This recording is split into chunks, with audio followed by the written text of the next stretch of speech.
The sun was nearly at its peak as Babita the lumberjack and young Bodo walked at a brisk pace. On their way, they stopped by a pristine lake, drinking its pure water before deciding to bathe, washing away the heat of the day. Refreshed, they resumed their journey. After what felt like an eternity, they finally reached the base of the Forbidden Mountain.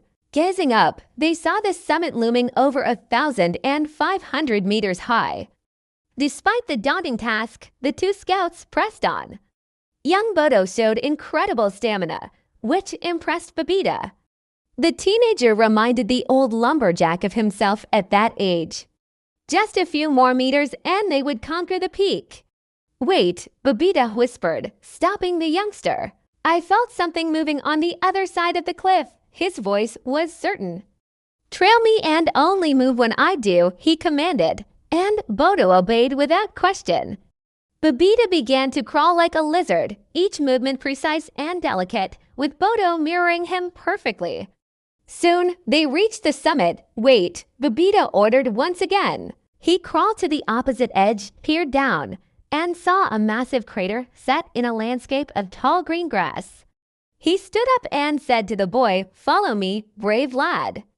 They began their slow, careful descent down the rocky face of the cliff. After a grueling effort, their feet touched the damp ground below. Babita took the lead, heading straight for the cavity he'd spotted from above, with Bodo close behind. A few meters from the immense hole, Babita signaled for Bodo to halt. He dropped to the ground and crawled forward again. He neared the crater and tried to look inside, but it was too dark to see anything.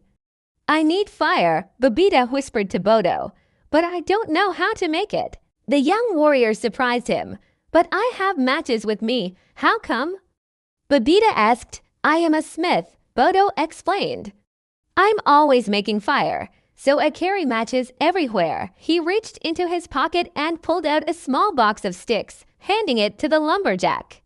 "Thank you, brave lad," Babita said. "Wait for me here." He found a nearby tree, chopped off a branch with his axe, and returned to the crater. He struck a match, and its tiny flame ignited the leaves on the branch, creating a makeshift torch. Babita leaned over the edge, extending the light into the darkness. The hole was about 15 meters deep. The ground inside was littered with strange fragments. Confused, he called Bodo over.